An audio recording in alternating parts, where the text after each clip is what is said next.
Good morning everyone! For today video, magbablog-vlogan ulit tayo. Dahil andito ako ngayon, i-share ko sa inyo yung pinaglalaruan ng football ng anak kong bunso. Dito sa, malapit lang sa amin, sa Merville. So, i-share ko sa inyo itong lugar. Para in case kayo ay interesting, ma-enroll nyo rin yung anak nyo dito. Dahil napakaganda dito guys. So, ang pangalan ng club na to is United Club by Merville. So, ayan, i-share ko sa inyo yung mga details ng club na to. May airplane, can you see? Ayan, may airplane. First, itutur ko muna kayo dito sa swimming pool nila, sa United Club. So, ang laki ng swimming pool nila guys. Ito. Ayan, palibot. At ito yung view. May tennis court din sila dito, katabi ng swimming pool. So, ayan yung tennis court. Ito yung toilet ng girls.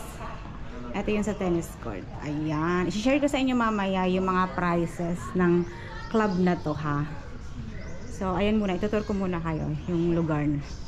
Ayan. And then, meron sa taas. May hagdanan dyan sa taas. Paakyat. Hindi ko alam kung ano yung sa taas. Siguro ano to. Function room.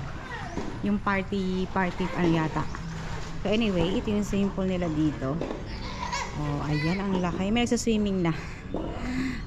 So ayan, meron silang table and chairs. Ang ganda dito kasi meron siyang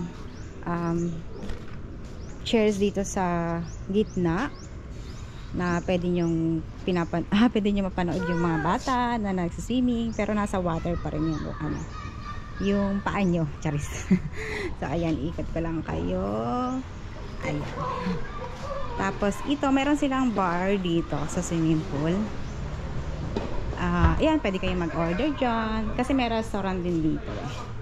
Ayan, tapos yung dito naman, dito yung parking. Ayan, may mga malaki yung parking space nila dyan.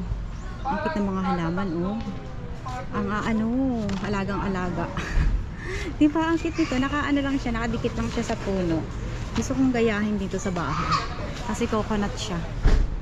Well, anyway, eto yung bar nila dito sa may swimming pool.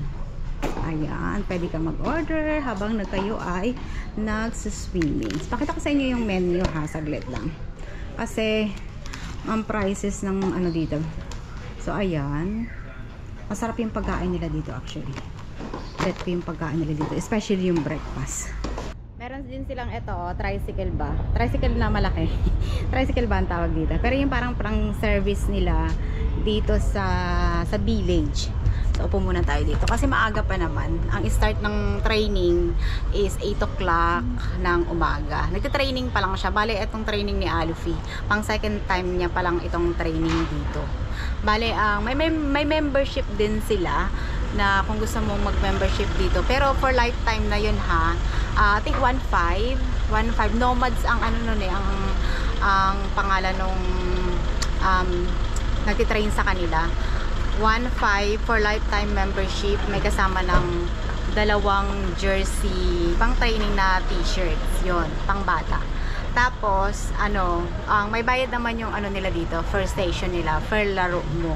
Pwede ka magbayad ng yung session, yung full session, pwede ka rin magbayad ng per session, which is ang per session nila dito, it's 950 pesos kada laro mo. Ganon. Medyo pricey, kasi pricey talaga yung paglaro ng football eh. Yun. Yung basketball ni Alfie, for free lang yun. Pero kasi, gusto kong matuto siya maglaro ng football. So, ayan, nag-start na sila at mainit na rin. Ayan, nag-sunglasses na ako. Ito yung pangalan ng club. Nomad Football Academy. Ayan. I-share ko lang ito sa vlog ko ha. So, ito yung field. Papasok ako dito sa loob. Ayan. Pakita ko sa inyo yung malawak na field dito. Ayan. May mga dito, by age yung paglaro nila dito. Ito yung parang pinakayang toddler. Dito naman yung by age. By age yung anak ko kasi nandito siya eh. Nandun sa dulo. Bale, 10 years old kasi siya. So, iba-ibang coach, guys. Yung titrain sa kanila by age. Ang lawak ko. Doon yung mga malalaking bata doon sa kabila. Andito si Alfie.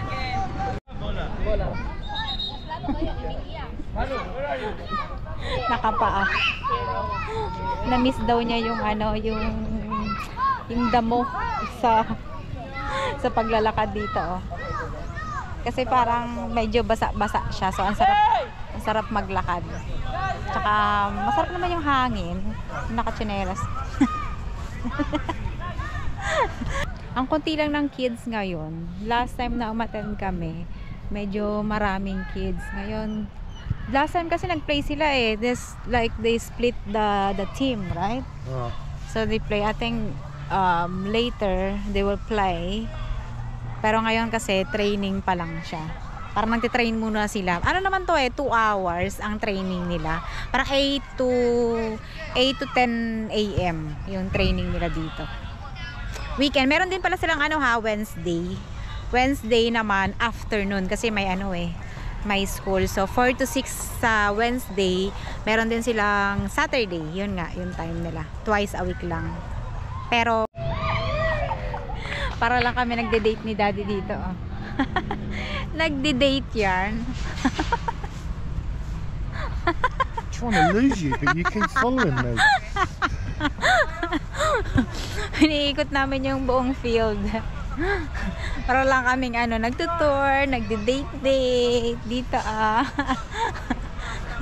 So it's nice breeze. Ito yung papuntang function room. Meron din sila dito yung if you want to hire, like you want to party, like party guest, ito yung function room nila. Nakasarado lang kasi ngayon eh. Ito, sana may bukas na para mapakita ko sa inyo yung loob. Ang laki daw nito sa loob. With aircon. Tignan natin, silipin natin. Oh, laki na! Laki ng function room. Hindi ko lang makita. Yeah. Daming aircon. Hindi lang, nakasarado kasi. Try kong pakita sa inyo. Hanggang dito, oh. Hanggang dito. I don't know how much if you hire this function room party. Pero dito, ayan, nakasara. Ito yung parang entrance. Tapos, ito yung restaurant. Oh, yung ganda ng improvement ng restaurant, guys. Dati wala to eh. Wala to dati. Ngayon lang siyang nagkaroon ng restaurant dito. Ayan, oh. No, di ba? Ang ganda. Tapos, habang kumakain ka dito, dito kami magdi-dinner tonight. Kasi masarap yung Indian nila dito. Ayan. Tapos, ayan, nanonood ka sa kids. Di ba? Nakaka-relax. Relax yan. Kasi ang ganda ng araw. Kakain kayo dito. Tapos, nandiyan yung mga bata. Cute. Tapos eto, ayan, meron silang open area for food na restaurant. Laki rin. Tapos meron din sila dito yung parang the aircon. Ito naman yung aircon na restaurant. Ayan, meron din dito. May mga drinks. Ayan, dito ka mag-order. Ganon. Ayan. Dito. May aircon dito. Tapos dito, ano yun dito? Ganun pa rin. Pwede ka na. Nagbibideo lang ako po. Ayan. So, ayan, pag mainit siguro, pwede nilang i-close to. Ganun. Tapos may aircon. Lalo na pag summer, siguro ganun. Tapos, ito yung nila, open air. Ayan. Di ba? Ang laki. Ang laki nga ng pagbabago ng lugar na to. Pauwi na tayo, mga loves. Magti 10:30 na. Kasi si Alfie, nagbe-breakfast pa yan dito bago kami umuwi. Dahil napakasarap ng food nila dito, guys. Breakfast. Chocolate skill. Yeah, that's chocolate skill. What's it called? May breakfast. Ayan yung breakfast niya. Pero kasi, ay, nandun na to yung shoes. Babalik kami dito for dinner. Sama namin yung girls. Para yung ganda na, yung simple, oh. Oh, may fountain pala yung swimming pool dito. Pwede kayo mag-swimming dito. Per nasabi ko na kanina, 500 per person yung swimming dito. Pero kung member kayo dito, libre na kayo mag-swimming anytime. Pero yun nga, 1 year yun sinabi ko ha, kung pwede kayong magpa-member. 30k for year.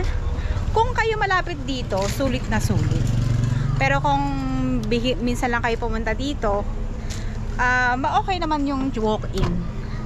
Walk-in, tapos first session lang kayo, gano'n.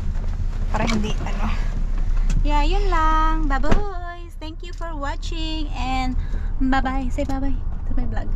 Bye.